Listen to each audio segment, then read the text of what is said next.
My fiancée defended her cheating best friend and threatened to leave if I told her husband, so I told him, exposed them both, and dumped her on the spot. I never thought I'd be the guy posting on here, but I need to get this off my chest before I lose my mind. I'm Stetson, 32, and until 3 days ago, I had what everyone called the perfect life. I'm the quality control lead at one of Denver's biggest craft breweries. Basically, I get paid to ensure our beer doesn't taste like disappointment. Been with my fiancée Amelia for 5 years, engaged for 8 months. She manages this high-end bridal boutique downtown where dresses cost more than my truck. We were that couple everyone either loved or secretly hated. You know the type, matching Halloween costumes, synchronized Instagram posts, the whole 9 yards. Our friend group was tight too.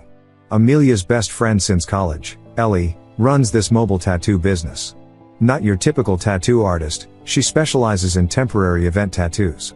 Weddings, festivals, corporate parties. She'll show up with her kit and give everyone matching designs that last a few weeks. Pretty genius business model actually. Ellie's married to Weston, this chartered surveyor who assesses land for commercial developments. Dude's smart as hell but boring at parties until you get 3 beers in him, then he's doing property value estimates on everyone's houses like some kind of real estate psychic. The 4 of us did everything together, double dates at overpriced restaurants, game nights that turned into wine-fueled arguments about monopoly rules, couples vacations where we'd pretend we weren't sick of each other by day 3. Our engagement party was in 3 weeks. Amelia had been going full bridezilla on planning it, even though it was supposed to be casual. She booked the brewery's event space, hired Ellie to do custom temporary tattoos for guests, had Weston helping with layout optimization or whatever surveyors do for party planning. I mostly stayed out of it and focused on making sure we'd have enough of our signature wheat beer for 150 guests. Lately though, something felt off. Amelia started taking her phone with her everywhere, even to the bathroom. She'd flip it face down during dinner, jump when notifications came through. When I asked about it, she'd laugh and say she was coordinating surprise elements for the party with Ellie. Made sense, I guess. The 2 of them were always scheming something. 3 nights ago, everything changed. Amelia was in the shower, her laptop open on the bed. She'd been working on seating charts all evening, stressed about which divorced relatives could sit together without causing drama. I was half watching TV when her laptop dinged. A message notification popped up in the corner from Ellie, delete everything from last night. W almost saw them. My stomach did this weird flip. I told myself it was probably nothing. Maybe photos from Amelia's surprise bachelorette party planning. But that W had to mean Weston, and why would photos need to be deleted? I shouldn't have looked. I know that. But I did. Her messages app was already open. I clicked on Ellie's thread and scrolled up. Nothing obvious at first, jokes about bridesmaids' dresses, complaints about difficult clients, normal stuff. Then I saw it, check the emergency folder. I uploaded the new batch. Emergency folder? My hands were actually steady as I opened her iCloud drive. There it was, shared between her and Ellie, a folder labeled emergency only. Inside were subfolders with dates going back 4 months. I clicked on the most recent one. Hotel receipts. The Marriott downtown. The Hyatt by the airport. All under Ellie's name, all for dates when Weston was supposedly out of town for site surveys. There were photos too, Ellie at hotel bars, Ellie in lobbies, always careful not to show who she was with. But she'd screwed up on one photo. In the reflection of a wine glass, you could see a man's hand wearing a watch I recognized. The last photo made my blood run cold. It was Ellie in someone's arms, kissing him against a hotel room door. The angle was weird, like Amelia had taken it secretly from around a corner. The timestamp was from last Tuesday, when Ellie was supposedly at a client consultation and Weston was home with the flu. But here's what really got me, the man in the photo wasn't some random stranger. It was Bryce, the treasurer of the youth sports charity we all volunteered for. Bryce. That sanctimonious prick who gave speeches at every charity gala about integrity and supporting our youth. Married 15 years to his wife Patricia, 3 kids, coached Little League on weekends.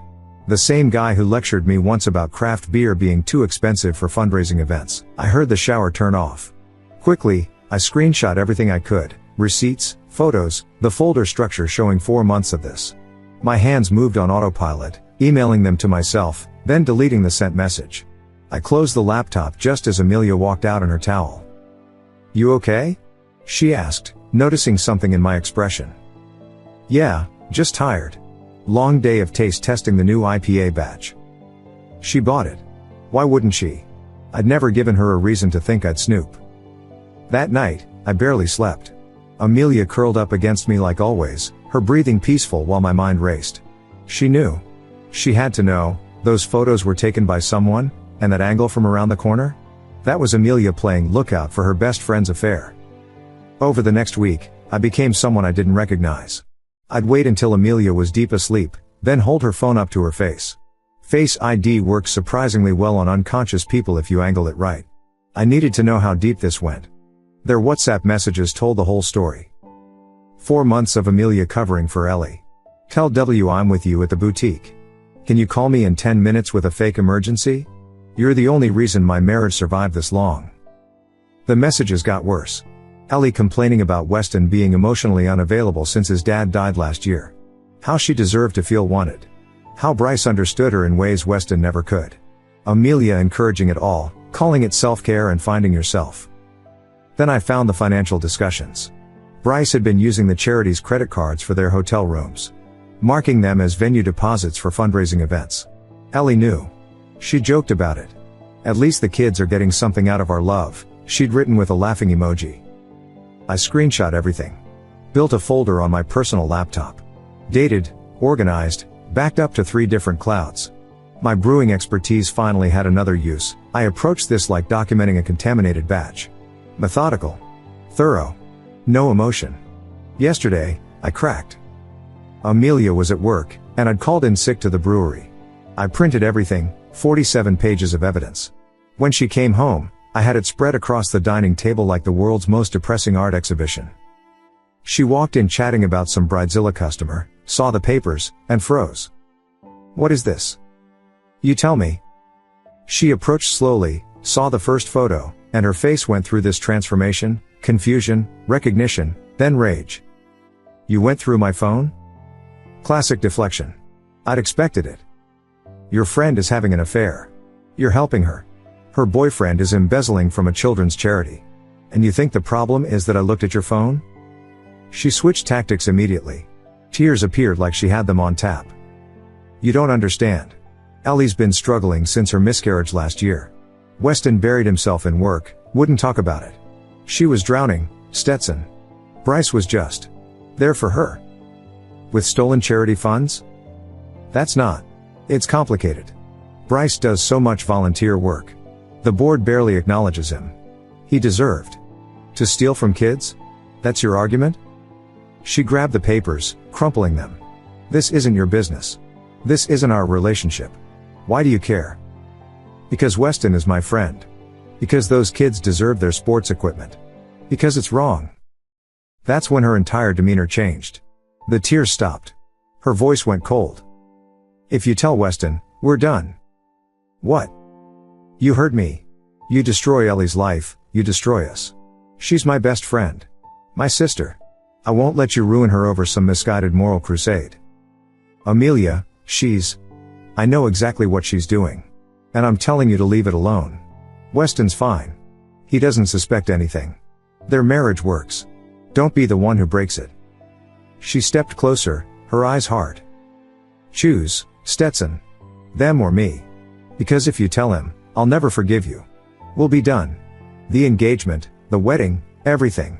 Is your self-righteousness worth losing me? I stood there staring at the woman I thought I'd marry. 5 years together, and she just revealed herself as someone I didn't recognize. Or maybe I'd been blind the whole time. You're giving me an ultimatum? Over covering up an affair and embezzlement? I'm being realistic. Ellie's happiness matters more to me than some arbitrary moral code. People have affairs, Stetson. Grow up. I walked out. Spent the night at the brewery, sleeping on the couch in my office. The security guard, Jerome, brought me coffee at 3 a.m. and didn't ask questions. Good man. The next 3 days were hell. I went through the motions at work, but I couldn't focus. I was supposed to be perfecting our summer seasonal blend, but everything tasted like cardboard. My assistant brewmaster, Felix, pulled me aside after I approved a batch that was clearly off. Boss, whatever's going on, you need to deal with it. You're not here. Personal stuff. Yeah, I figured. Can I say something? I nodded. Truth is like fermentation, he said. Once it starts, you can't stop it. You can only choose whether you're controlling the process or letting it go wild. Felix had no idea how much I needed to hear that. That evening, I went deeper into the evidence. I wasn't just building a case anymore, I was understanding the scope. The charity's annual gala was in 5 weeks. They'd be doing their books soon for the fiscal year report. $30,000. Bryce had stolen $30,000 over 8 months. Youth sports equipment, summer camp scholarships, all of it funding his hotel rooms with Ellie. I found more connections. Ellie's tattoo business had gotten 12 referrals from charity events, kids' parties where she'd do her temporary tattoos. Parents who donated got her business card. Clear conflict of interest, possibly illegal kickbacks. Weston deserved to know. Those kids deserved justice. But Amelia's ultimatum hung over everything. I made my decision Thursday night. I created a burner email account. Typed a simple message to Weston, "Your wife is having an affair. You deserve the truth. Check your phone at 6 p.m. tonight." I attached everything, photos, receipts, timestamps, the whole file. Scheduled it to send at 5:55 p.m. Friday. Then I composed another email to Monica Rodriguez, the charity board president. Former prosecutor, current corporate lawyer, zero tolerance for BS word. Subject line, urgent, financial irregularities. I attached the embezzlement evidence with a note, "Check your treasurer's expense reports against these receipts. This needs immediate attention." I scheduled that one for 6:15 p.m. Friday.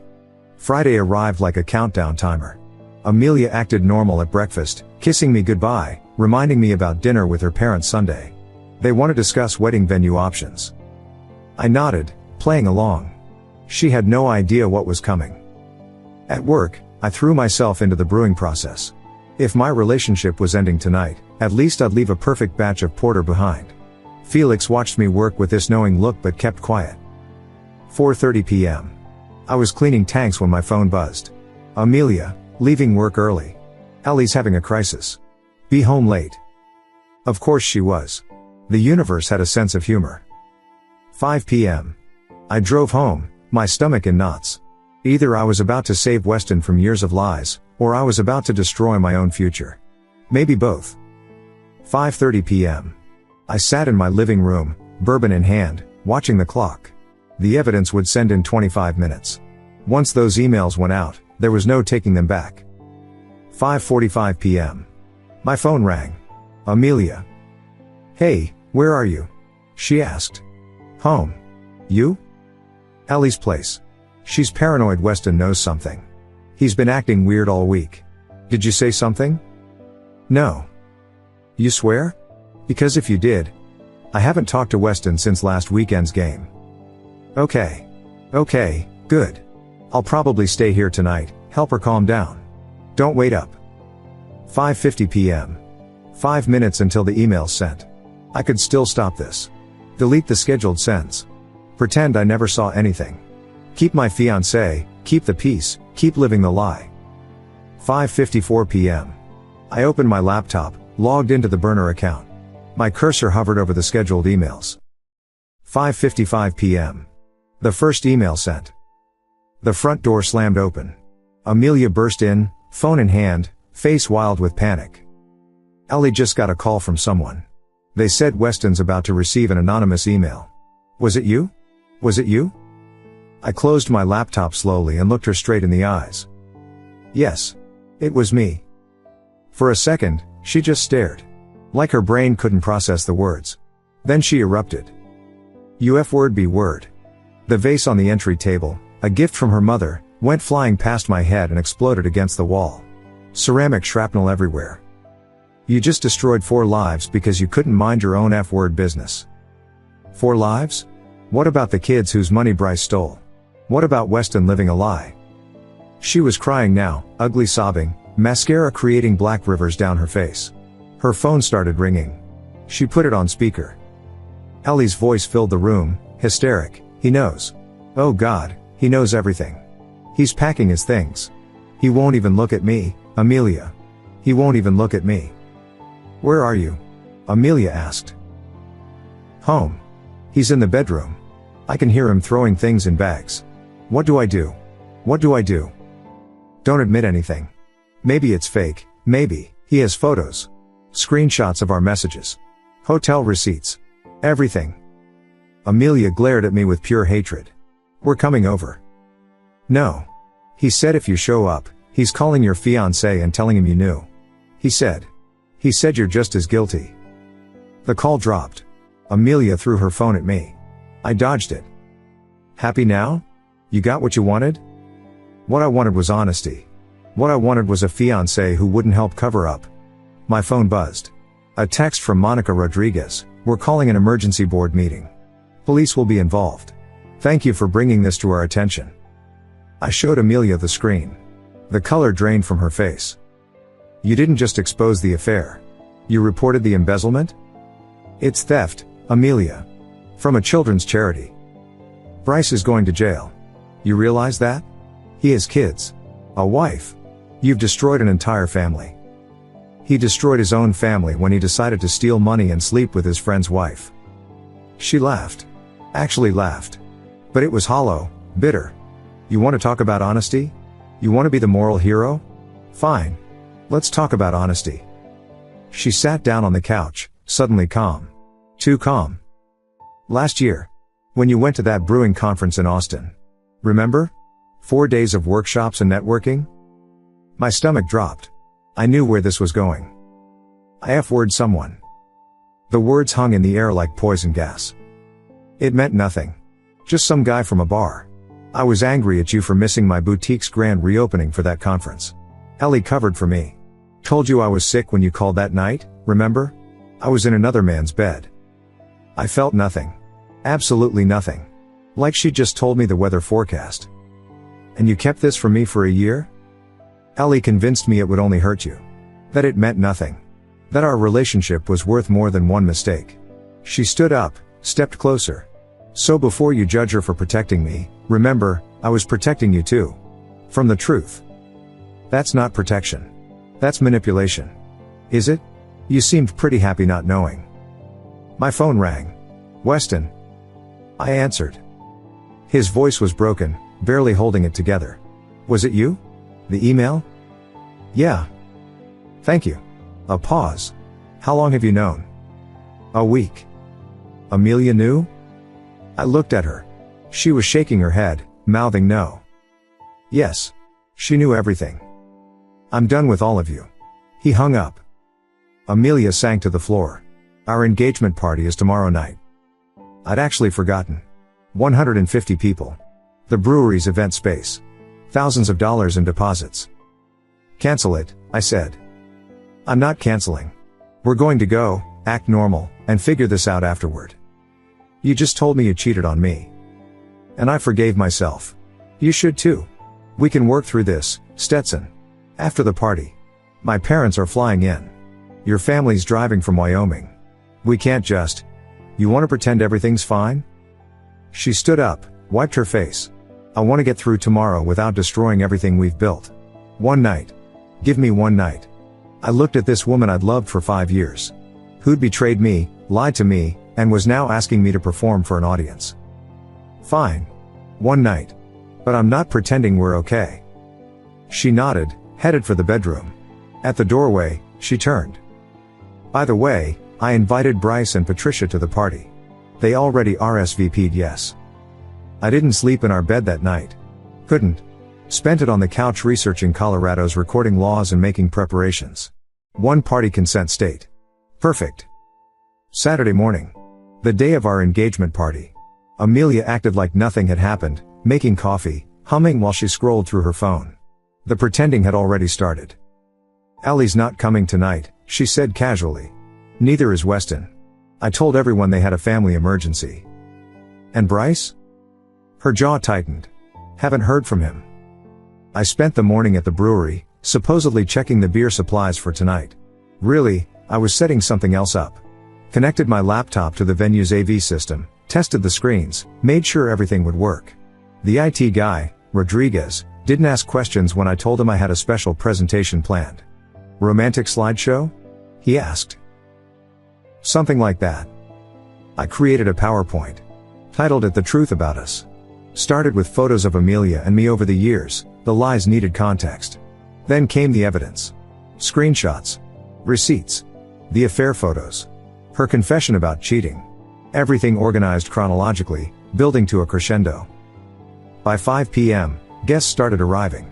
I showed up separately from Amelia, wearing the suit she'd picked out months ago. Ironic, the brewery's event space looked incredible. String lights everywhere, roses and white orchids on every table. The photo booth she'd insisted on. Our engagement photos blown up and displayed on easels. Everyone commenting on how perfect everything looked. "You're so lucky," her cousin Tracy told me.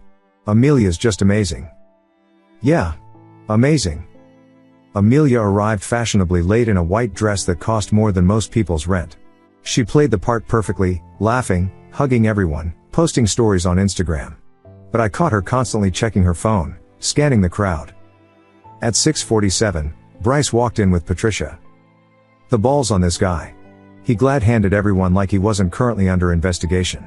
Patricia looked oblivious, chatting with other charity board members about the upcoming gala. Amelia went pale when she saw them but recovered quickly.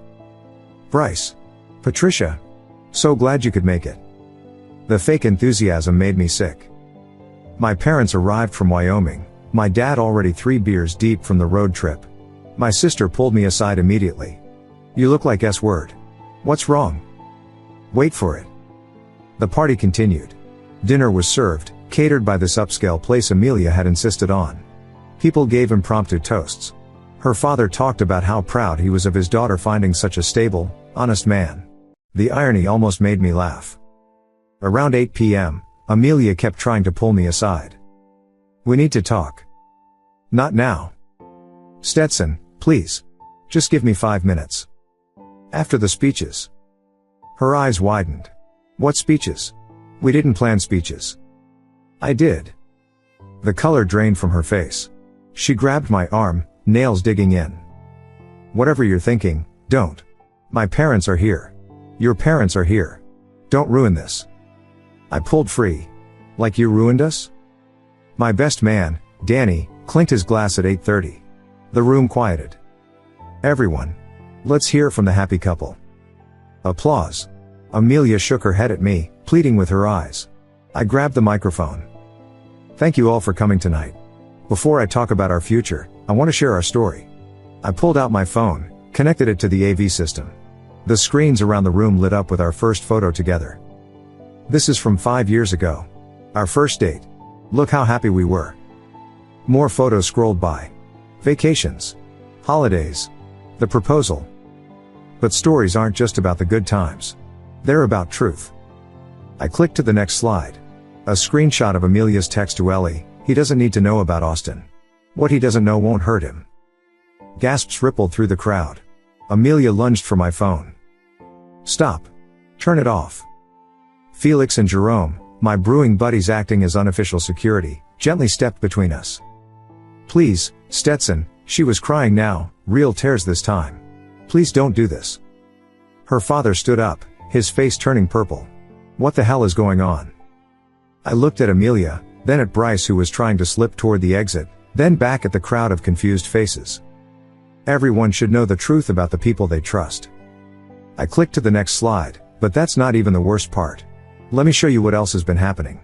The next slide filled every screen, Ellie and Bryce kissing against the hotel door. The timestamp clearly visible.